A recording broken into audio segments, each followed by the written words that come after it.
네, 안녕하세요. 알고 살자 유튜브 채널과 다준다연구소가 함께 준비한 연금개혁 어떻게 할 것인가 긴급 좌담회 시작을 해보도록 하겠습니다. 반갑습니다. 저는 오늘 진행을 맡은 윤범기 다준다연구소 이사장입니다. 비밀 이사장 아시죠?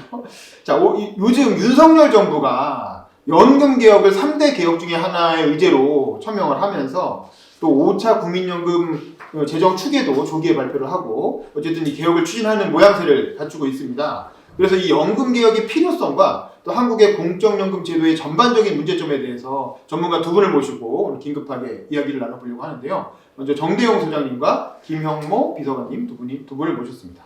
먼저 정대용 소장님께 간단히 여쭙고 싶은 것부터 먼저 말씀을 드리면 일단 현재 한국 경제 상황이 어떤지 그리고 그에 따른 연금제도 개혁을 지금 한다는 게 어떤 의미가 있는 건지 왜 개혁이 이렇게 절박하다고 보시는지 그 부분에 대한 이야기부터 한번 풀어보도록 하겠습니다. 안녕하십니까. 저 정대영입니다. 성형경제연구소 소장입니다. 연금제도는 사실 복지제도의 근간이죠. 그리고 이게 이제 어떤 국민의 미래 생활에 대한 불확실성 이런 걸 없애고 그리고 내가 노후를 좀 편안하게 지낼 수 있는 이런 것으로서 어떤 경제 국민제 기본 수단인데 이게 지금 흔들리고 있습니다. 한국은 연금제도가 지속 가능하지 다 알다시피 지속 가능하지 못하고 또 연금 종류별로 서로 이렇게 유기적인 관계도 별로 없고 또 하나는 형평성이 굉장히 문제가 생깁니다. 그래서 시간이 지날수록 더 개혁은 어려워집니다. 그리고 지금 일부는 이미 늦었다, 골든타임이 지났다라는 사람도 있지만 또 우리 속담에 늦었다고 할 때가 빠를 때다. 그래서 지금이라도 해야 된다 이렇게 생각합니다. 그리고 연금이 이제 처음 만들어질 때는 이 연금이라는 걸 정착시키기 위해서 어떻게 보면 과도한 혜택을 준 면도 있고 또 하나는 그 당시는 우리 경제가 고속성장, 고소득 성장 시대였습니다. 그리고 인구도 막 늘어난 시기고 그러니까 지금 이렇게 될 줄은 모르는 거죠. 그러니까 성장도 저성장으로 넘어가고 인구는 줄고 그러면서 이제 그 도입 시기와 지금 시기가 너무 달라졌기 때문에 결국은 연금 제도를 개혁하지 않는다면 지금 이걸 지속하지 못하고 미래 세대는 큰 짐이 될 것이다. 그리고 또 하나 더 시간이 지날수록 어려워지는 게 그 연금을 이렇게 좀 고도 성장기에 연금 제도를 만들고 그때 가입한 사람들은 많은 혜택을 볼 수밖에 없습니다. 인간이 이제 그런 혜택을 보면 혜택을 내려놓기가 어려워요. 일종의 횡재죠. 그러니까 저를 포함한 기성세대들은 고성장 시대의 기준에 맞춰서 연금을 좀 받고 저성장 시대 그걸 받게 돼 있는 겁니다.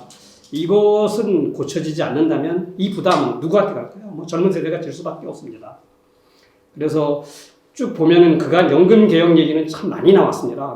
노무현 대통령 시절부터 나왔는데 대부분 정권을 보면 안 하거나 땜빵, 그냥 임시 방편만 조금 했습니다. 노무현 정부 때 국민연금 개혁을 했는데 그것도 사실 일부만 살짝 지금 지나보면은 했는지 안 했는지도 의미가 없는 그런 거고 또 박근혜 정부 때 공무원 연금 개혁을 했는데도 그것도 비슷했습니다. 근데 이명박 정부나 문재인 정부는 안 했죠. 안 하고 문재인 정부는 이렇게 몇 가지 안을 넣어서 국회에 주고 골라라고 국회의원들 안 골라고 그랬으니까 안 한 거죠. 윤석열 정부는 지금 하겠다고 하는데 실제 할지 안 할지 봐야죠. 네? 하여튼 늦었지만 해야 된다 이렇게 생각을 합니다. 그리고 한국 경제가 점점 어려워지고 있기 때문에 지금 빨리 해야 된다 이렇게 생각을 합니다. 사실 부동산하고 연금 문제가 세대 간의 갈등의 주요 원인인데요. 특히 조금 젊은 세대로서 어떤가요? 김형모 작가님. 김형모 작가님은 누가 내 국민연금을 죽였나라는 어떻게 보면 상당히 좀 도발적인 제목이 책도내셨는데 이 젊은 세대로서 지금 연금 개혁이 왜 필요하다고 보시는지 좀 설명해 주시죠. 아니 젊은 세대라고 하니까 되게 민망합니다. 저에 비해서 많이 적습니다. 네. 상대적으로 네. 저기 인구 구조 보니까 제 나이가 이제 중위 연령이더라고요. 우리나라에. 예전에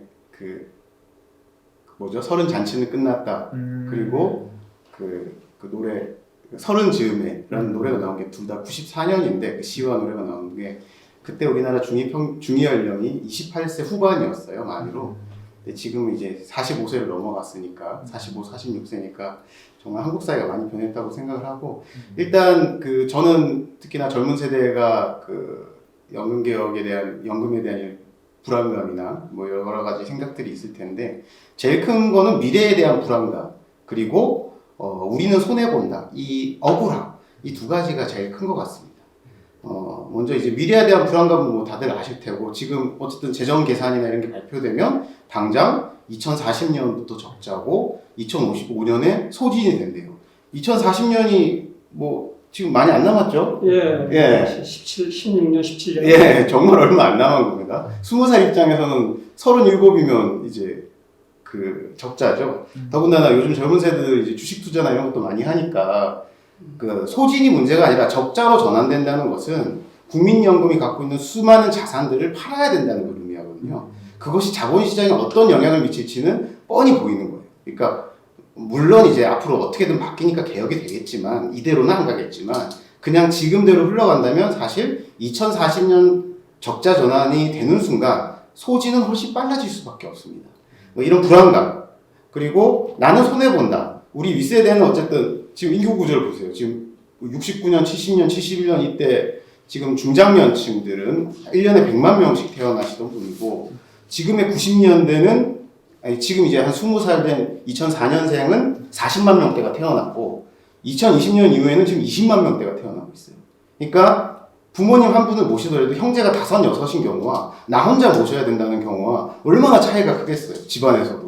근데 이제 나라 전체가 그렇게 된다고 생각을 하니까 당연히 그 좀 미래에 대한 불안감과 함께 우리는 정말 손해본다. 우리는 n분의 1이 아니라 내가 몰빵을 해야 된다. 이런 걱정들이 더 크겠죠. 그래서 뭐 이런 인구 구조 변화나 뭐 고령화 문제는 예전부터 알고 있었는데 그래서 지금 60년대생들 베이비부모 세대들이 노동시장에 많이 있을 때 국민연금이나 이런 연금개혁을 좀 했었어야 돼요. 보험료를 좀 올리고 이분들이 어쨌든 조금이라도 올라간 보험료를 좀 오랜 시간 낼 수 있도록 했어야 되는데 안타깝게도 노무현 대통령 이후에 연금개혁을 안 했죠. 예, 그래서 계속 미루고 있다 보니까 점점 그 부담이 커지고 있는 겁니다. 그렇다면 젊은 층의 부담감은 더더욱 커지는 거죠. 예.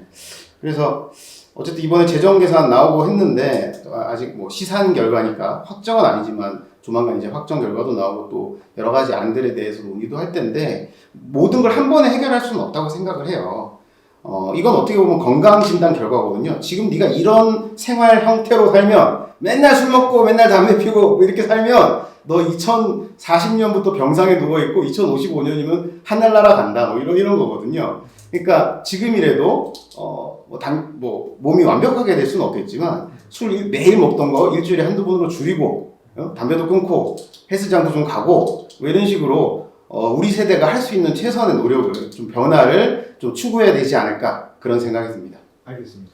사실 연금 하면은 하나가 있는 게 아니잖아요. 기초연금이라는 것도 있고 국민연금이라는 것도 있고 또 무슨 공무원연금 뭐 연금이 많은데 이제 한국의 연금제도라는 게 구조적으로 어떻게 되어 있는 건지 정대영 소장님 그거에 대해서 좀 문제점을 좀 짚어주시죠.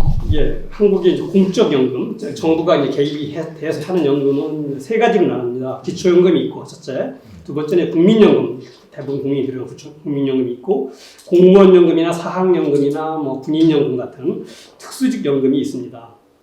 이 세 개가 서로 관계가 별로 없어요. 따로따로 그때그때 만드는 거고 또 하나는 이게 연금에 따라서 굉장히 불평등합니다. 그러니까 우리 사회가 굉장히 불평등한 사회라는 말을 많이 하는데 아마 연금처럼 불평등한 게 없지 않을까 이렇게 생각합니다. 그래서 간단히 하나씩 짚어볼게요. 기초연금은 뭐 우리가 65세 이상에 대해서 한 30만 원, 금년에 올라서 한 32만 원 정도 될 겁니다. 물가 올라서. 이래서 이제 65년 받는데 한 65세 이상의 한 70%, 75% 정도 받습니다. 그런데 여기 이제 국민연금을 조금 받거나 그 다음에 소득이나 재산이 적은 사람을 하는데 이게 선발하는 과정이 굉장히 복잡합니다. 그래서 이거 뭐 공부도 열심히 해야 받을 수 있고 또 뭐 잘 어떻게 이 조건에 맞추기 위해서 서류도 만들고 이렇게 해야 됩니다. 그래서 이거 절차도 복잡하고 또 이렇게 하다 보니까 복잡하다 보니까 실제 받아야 될 사람보다 받지 안 받아도 될 사람도 받고 받아야 될 사람 못 받고 뭐 이런 복잡한 문제가 발생합니다. 그래서 기초연금은 또 금액도 많지 않은 데다가 또 이렇게 복잡하고 그래서 이런 문제가 있고 국민연금이라는 게 있습니다. 이게 이제 국민 대다수가 들고 한 2천만 명 이상이 가입돼 있습니다. 그래서 한 20세 이상 중에서는 뭐 거의 한 50% 이상 가입돼 있는 것 같아요. 그런데 이것도 문제가 많습니다. 이름은 국민연금인데 실제 이제 수혜자 뭐 한 63세 이후부터 수혜를 한다고 치면 이 63세 인구의 한 40% 정도만 받습니다. 그러니까 수혜자도 별로 안 되죠. 그러니까 국민연금이라도 부르기는 좀 국민 전체가 하고는 관계거리가 멀고 또 평균 금액이 현재 한 58만 원입니다. 수혜자의 평균 금액이. 그러니까 기초연금보다 조금 많아요. 평균적으로. 많이 받는 사람도 물론 있습니다. 그렇기 때문에 이게 어떤 생계비의 턱없이 부족하고 또 이렇게 아까 말한 대로 40%만 수혜를 하기 때문에 사각지대도 많고 이렇습니다. 여기 이제 다음에 이제 이 공적연금 중에 공무원연금이 있습니다. 이것은 사학연금, 군인연금, 별정지구체국연금 네 가지가 있는데 조금씩 다르지만 혜택이 많은 것은 같다. 과도한 혜택이라는 것은 두 가지 면에도 과도합니다. 우리 국민 경제의 어떤 부담 능력에 비해서 과도하고 또 자기가 기여한 부분에 비해서도 과도합니다. 물론 국민연금도 내부적으로 불평등합니다. 그래서 소득이 적은 사람과 소득이 많은 사람 간의 그 불평등이 굉장히 심하게 구성되어 있지만은 공무원연금은 이제 더하다. 그리고 이미 군인연금하고 공무원연금은 재정이 다 바닥이 나서 정부 지원으로 유지되는 거고 사학연금도 뭐 그렇게 될 것 같고 그렇습니다. 그리고 더욱더 문제는 이 연금들이 얼마 받고 얼마큼 혜택을 받는 이런 것들도 제대로 공표가 안 됩니다. 그래서 대충 이렇게 간접적으로 개인적인 레벨에서 받으면 굉장히 많은 혜택을 받습니다. 공무원연금만 받아서도 사학연금만 받아서도 중산층 이상의 생활, 뭐 골프도 칠 수 있고 해외여행도 다닐 수 있는 이렇게는 생활 수준이 됩니다. 그래서 이게 연금이라는 게 뭔가? 연금이라는 것은 최저 생활, 어떤 어느 정도의 생활을 국가가 보장해 주는 건데 이걸 넘어서는 것까지 해주는 게 맞는 건가? 연금에 대한 근본적인 질문이 제기되고 또 여기에서는 연금 불평등 문제가 되게 된다 이렇게 생각을 합니다. 그래서 지금 기초연금, 국민연금, 공무원연금 이것을 어떻게 좀 통합적으로 개혁할까를 고민해야 할 때라고 생각합니다. 김영우 작가님, 그러면 2015년에 박근혜 정부 때인가 공무원연금을 개혁해가지고 그 다음부터는 뭐 공무원연금이 국민연금만도 못하다 뭐 이런 얘기도 있고 그렇던데 실제로는 어떻습니까? 반토막 났다고 했죠. 예. 근데 이게 좀 사실을 좀 호도한 건 있습니다. 그래서 우리 이런 말하죠. 악마는 디테일에 숨어 있다. 지금 저 그림표 1을 보시면 이게 인사혁신처에서 이제 그 당시 공무원연금 개혁하면서 이제 연금이 개혁되면 이렇게 바뀝니다 하고 이제 발표했던 자료예요. 그래서 2016년에 임용하고 30년 재직하면 134만 원 받는다. 정부기관에서 이렇게 얘기를 하니까 당연히 공무원들은 그렇게 믿죠. 예. 근데 또 제가 또 그 당시 좀 지나서 2020년 표 2를 보시면 이제 여전히 내는 돈에 비해서 받는 돈, 이걸 순혜택이라고 하는데 순혜택의 차이가 상당히 큽니다. 예, 국민연금이랑 공무원연금 가입자 간의 차이가 2억 6,375만 원 정도 나오는 걸로. 근데 이거는 이제 물가 인상을 반영하지 않은 거예요. 그러니까 원래 연금이라는 것은 공적연금은 받은 이후에도 계속 물가만큼 올려주거든요. 그러니까 실제 차이는 2억 6천이 아니라 훨씬 더 되겠죠. 예, 다시 이제 그림은 지워주셔도 되고요. 그래서 사실 국민연금 개혁과 공무원연금 개혁의 방향이 달랐어요. 국민연금은 직장인만 있는 게 아니라 뭐 가정주부, 학생, 자영업자, 실업자 다 있지 않습니까? 그래서 보험료를 올리기가 되게 힘듭니다. 부담이 크고 지금도 사회보험료 중에서 9%가 제일 센 거거든요. 예. 그래서 어쩔 수 없이 좀 소득 대체율을 낮추는 방향으로 갔고요. 반면에 공무원연금은 소득 대체율은 지키면서 보험료를 높이는. 왜냐하면 지불 능력이 있으니까.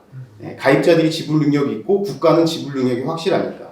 그러다 보니까 소득 대체율을 이런 방향에 큰 차이가 있었고 단적으로 국민연금 소득 대체율이 그때 2008년부터 깎기 시작했거든요. 2028년까지 60에서 40으로 20년간 그러니까 60 대비 40이니까 33%를 20년 동안 삭감을 한 거고 공무원 연금은 2035년까지 지급률 1.7을 완성하는 거거든요. 1.9에서 1.7로 깎이니까 10.5%가 깎이는 겁니다. 지급률로 봐서는. 그러니까 3배 이상 차이가 나는 거죠. 예, 그래서 아무래도 이런 방향의 차이 때문에 좀 더 체감에서는 더 이제 격차가 벌어지는 원인이 될 수 있죠. 그리고 간과하지 말아야 될 게 이 사람들이 제일 이게 중요한데 좀 간과하시더라고요. 2016년 이후에 공무원 연금의 가장 큰 변화 중에 하나는 소득재 분배 기능의 도입입니다. 그러니까 예전에는 자기 월급이 딱 반영되다가 그 다음부터는 이제 연금 개혁되니까 특히 이제 하위직 공무원들이 혹시 피해를 볼 수 있으니까 소득재 분배 기능을 도입했어요. 국민연금에도 A값이라고 가입자 평균 소득을 50%를 반영합니다. 근데 공무원 연금은 아까 제가 지급률 1.7이 완성된다고 그랬죠. 1.7의 개념은 내가 월급이 100만 원이면 17,000원, 1.7%가 17,000원이지 않습니까? 그게 매년 쌓이는 겁니다. 그게 지급률 1.7이라고 표현하는데 이 1.7의 1%가 전체 평균 소득, 0.7이 나의 소득입니다. 그러니까 근데 이 평균 금액이 이 1위에 반영되는 평균 금액이 되게 차이가 커요. 참고로 2022년도 공무원 전체 평균 월급액이 539만 원입니다. 그리고 국민연금 가입자 평균 소득은 작년에 268만 원이에요. 2배 차이가 나는 거죠. 그러니까 만약에 반에서 평균 성적을 내는데 내가 80점이야.